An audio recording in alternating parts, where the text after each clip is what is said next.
guys, it's Nix here for another video, and in today's video, we're going to be going over all of the agent skills coming up in the new Digimon Story Time Stranger. But before I get into today's video, I wanted to say make sure to smash that like button and also subscribe to the channel. Anyways, let's get into the video. So there's a bunch of different types of agent skills that we have available in the game. Most importantly is going to be, some of the ones to talk about is going to be these bonds of valor. We're going to look at all of them.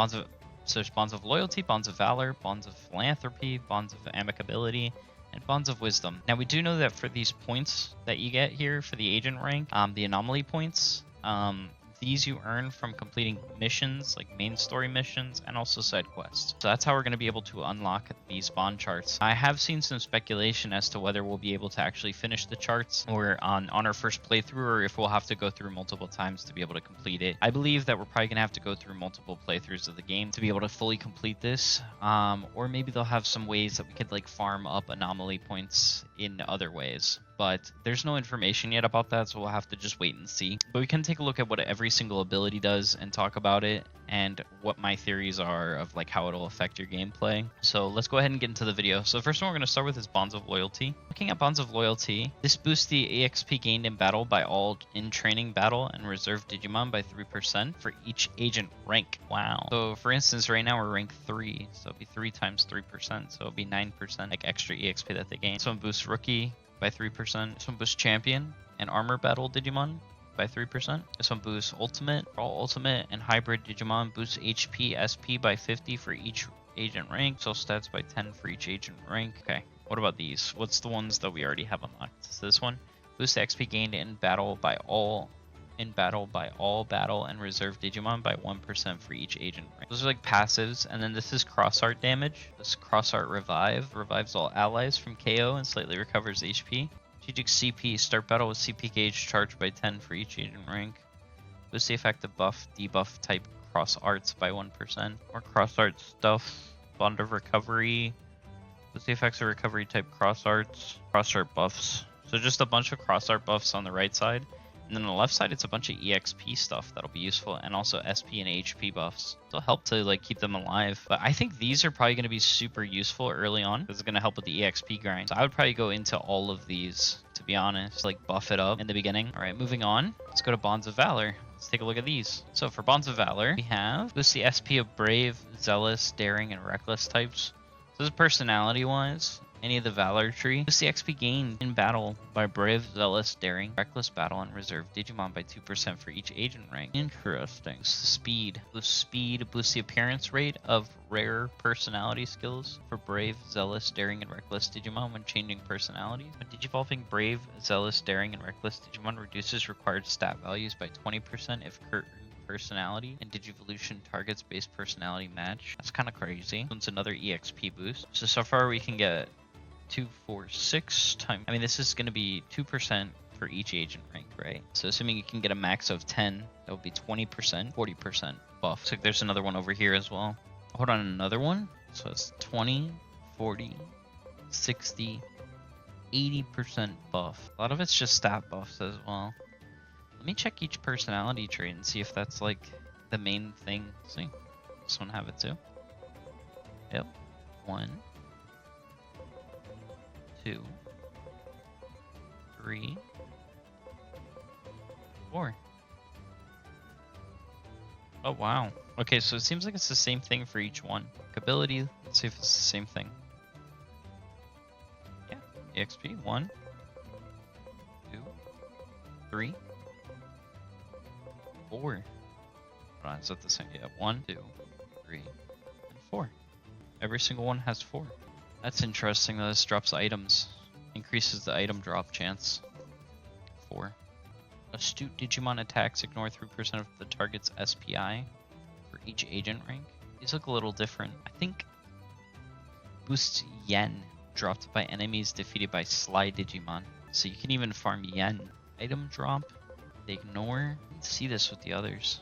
They reduce. I'm thinking Wisdom type is probably the most OP. Astute, Strategic, Enlightened, and Sly. Extra strikes of Astute. Interesting. Yeah, boost the Intellect as well. And Speed, SP, SPI. For Astute, and that's for Strategic. What about Sly?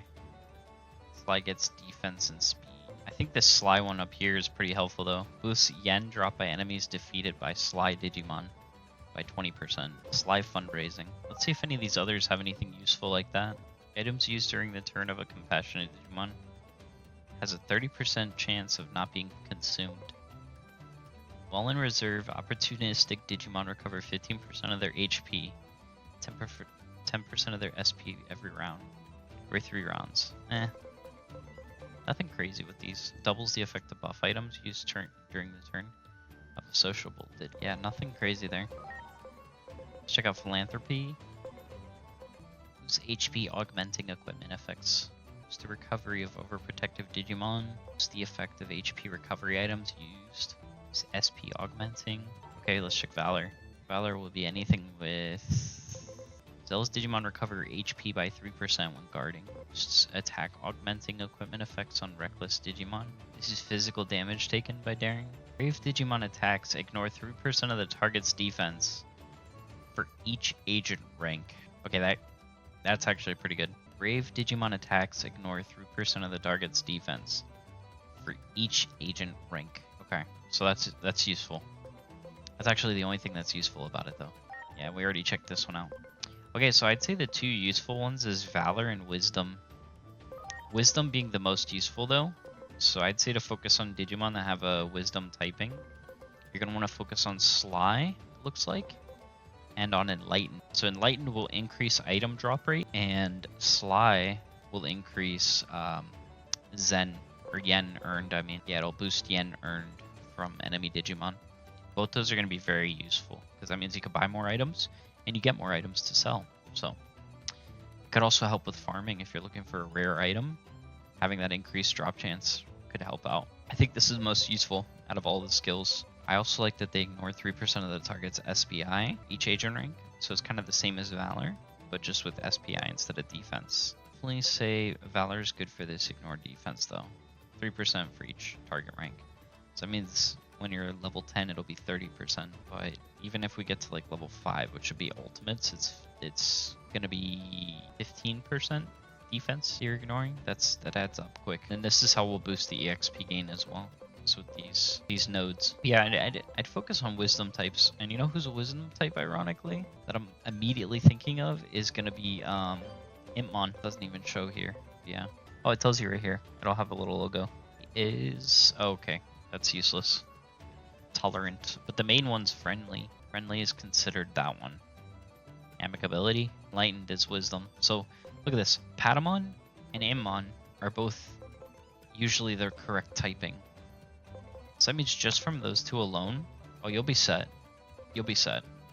So yeah, especially since Patamon becomes Coronamon as well. And I mean, you could always change the typing with the Digifarm. So yeah, I think Wisdom's gonna be like the strongest typing in this, and probably the agent skill that I would spend the most time with is gonna be Wisdom type. Also because of the item drop rate boost and the yen boost. I mean that's huge to give. You know, something interesting too that we'll take a look at it, which will be a separate video, is going to be the skills that come with the different personalities. So that'll be my next video where we dive a little deeper into each skill, or each personality, personality skills and what they do. Like Haymaker, for instance, right? That's going to be the next video. We'll be taking a look at that. We'll be going over it, and we're going to mostly be focusing on Wisdom type. Since Wisdom type, which is Enlightened, Sly, Astute, and Strategic, gives the best grades in agent skill, we're going to take a look at the personality skills that you can get with it and see what are some good ones to go for. We'll go over each one, like each category, but I just think it's interesting to see what the personality skills could be. I just wanted to say thank you so much, guys, for watching. I really appreciate it. Again, if the video did help, make sure to smash that like button and also subscribe to the channel, and I'll see you guys in the next video. Nix out.